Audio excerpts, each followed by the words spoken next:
সালাম আলাইকুম।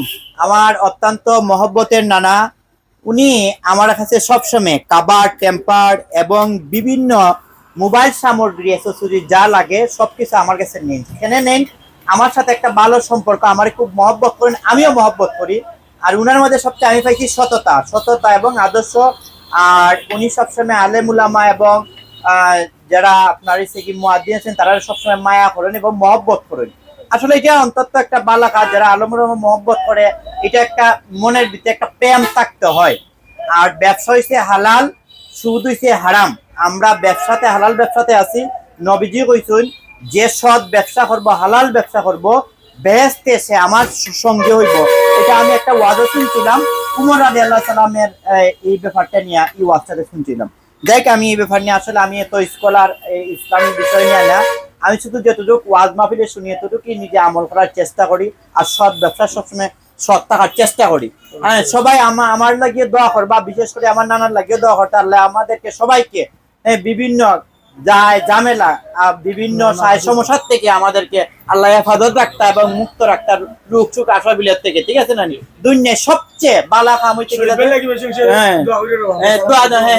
অত্যন্ত বালা মানুষ, মহব্বতের মানুষ। আমার সাথে আরেকদিনও দেখা হয়েছে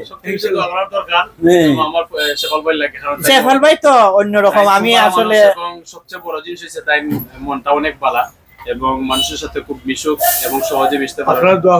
আর আল্লাহ যাতে হাইয়াকাল্লাহ, আল্লাহ নেক হায়াত দিতা, জাযাকাল্লাহ, বারাকাল্লাহ, আল্লাহ জাযা এবং বরকত সবকিছু দিতে আমি দোয়া করি।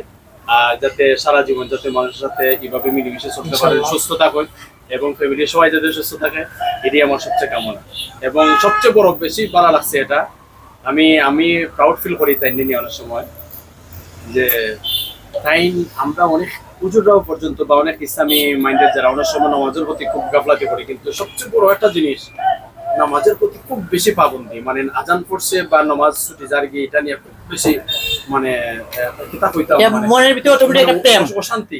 মানে কিভাবে নামাজ যাইতা, মানে এটা থেকে মাঝে আছে সবচেয়ে বড় জিনিস যেটা যা কিছু করুন সব বাদ দিন, করুন আর না করুন, অন্তপক্ষে নামাজটা ধরে রাখতে হবে সবচেয়ে বড়। কারণ নামাজের সর্বপ্রথম পৃথিবীতে যত মানুষ যাই কিছু করুক, যখন আমরা নামাজ যেমন নামাজ মিলাদ পড়ছে কিনা, রোজা রাখছে কিনা, হজ করছে কিনা, যাকাত দিচ্ছে কিনা, এগুলা কোনো কিছুর হিসাব হইতো না, সর্বপ্রথমই নামাজের হিসাবটা দিতে হবে।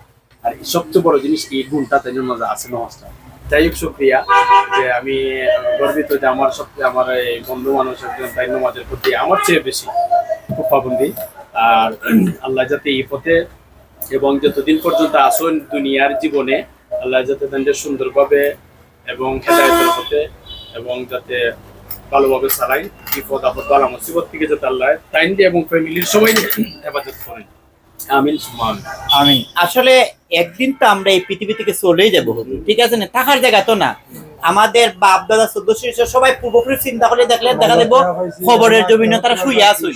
তারা খবরের জমিনে কিভাবে আসুন? আমরা এমন একটা প্রযুক্তি এখন মোবাইলের মাধ্যমে আমরা দেশ বিশেষের সেকেন্ডের ভিতরে খবর লইতে পারি, কিন্তু আমাদের যারা খবরে চলে গেছেন, যেমন আমার আব্বা মারা গেছেন, কিন্তু এখন পর্যন্ত একদিন আর টেলিফোন করে কিতা খবরের পাশে গিয়ে খবর জানতে পারি না যে আব্বা কি অবস্থায় আছো, জানার কিন্তু ক্ষমতা নাই। এটা সর্বশেষ ক্ষমতা কিন্তু যাই দুনিয়ার থেকে আমল ইমান আমল লইয়া যাইবেন, নামাজ পড়িয়া যাইবেন, এটাই কিন্তু খাওয়া যাইবে। একটা জিনিস হচ্ছে আল্লাযী খালাকাল মাউতা ওয়াল হায়াতা লিয়াবলুকুম আইয়ুকুম আহসানু আমালা। আল্লাহ আমরারে একটা সীমিত জীবন দিছেন, একটা সীমিত জীবন দিয়া সীমিত জীবন দিছেন এবং জীবন দিয়া এই অবস্থায় দুনিয়াতে আমরা বানাইছেন খালি আমরা পরীক্ষা করার জন্য। আমলটা পরীক্ষা করার লাগি আল্লাহ এই দুনিয়াতে আমরা বানাইছেন। আমরা কিন্তু চিরস্থায়ী দুনিয়া নাই, সবাই ক্ষণস্থায়ী দুনিয়া, আমরা জীবনটাও ক্ষণস্থায়ী। কালকেতে বাঁচবো কোনো গ্যারান্টি নাই। এবং যা কিছু করি আমরা যাতে চিন্তা করি প্রতিদিন যাতে আজকে আমার শেষ দিন, এটা মনে করে যদি আমরা চলাফেরা করি তত আমরা মানে আজ থেকে বা মানে আস্তে আস্তে হয়তো দিনের পথে আগাইতে পারবো, ধার্মিকতার পথের দিকে আগাই দিতে পারবো, বা দুনিয়ার প্রতি লোভ লালসা জিনাবে বিচারের দিকে পাপ কাজের দিক থেকে হয়তো আস্তে আস্তে আমরা মনটা মানে ফিরে জীবিত পারলাম। যে আসলে যে নানার কথার লগে একটা কথা আপনার যে কথা কইছেন, আমারও যেমন হুজুর এক বেলা যদি একক নামাজ যদি আমি না পড়ি, আমার কাছে একটা অশান্তি লাগে, শান্তি লাগে না, মানে মনো তৃপ্তি পাই না। আরে কিতা জানি আমার হারিয়ে গেছে, কিতা জানি এই গেছে, এরকম একটা বিষয় লাগে। আসলে নামাজেই আমাদের মূলিয়ে, হ্যাঁ এটারই নামাজি সাবার লাইন শান্তি, নামাজি শান্তি, শান্তি নামাজি আবার শান্তি, নামাজ যদি না পড়েন শান্তি, নামাজ পড়লে শান্তি। শান্তি, হ্যাঁ হ্যাঁ হ্যাঁ, না করলে কিন্তু আমার মানে কিতা জানি অশান্তি, হ্যাঁ জামারটা করলাম না, নাইলে আবার কেমনে গিয়ে পড়তাম, এরকম ধরনের একটা ইয়ে হয়। আসলে অত্যন্ত খুব ভালো লাগলো নানার সাথে আজকে চায়ের আপ্যায়ন করলাম। আর হুজুর যেহেতু চা খাই না, তাই না পান খাইতেছেন। সবাই না আমার নানার লাগি দোয়া করবা, খাস করি হুজুরের লাগে দোয়া করবা, আমার লাগে দোয়া করবা, আমরা আপনার লাগে দোয়া করি। ইনশাল্লাহ সবাই আল্লাহ বালা থাকতা, আল্লাহ বালা রাখতা, সুস্থ রাখতা, শান্তিতে রাখতা, এই কামনাই করি। সালামু আলাইকুম।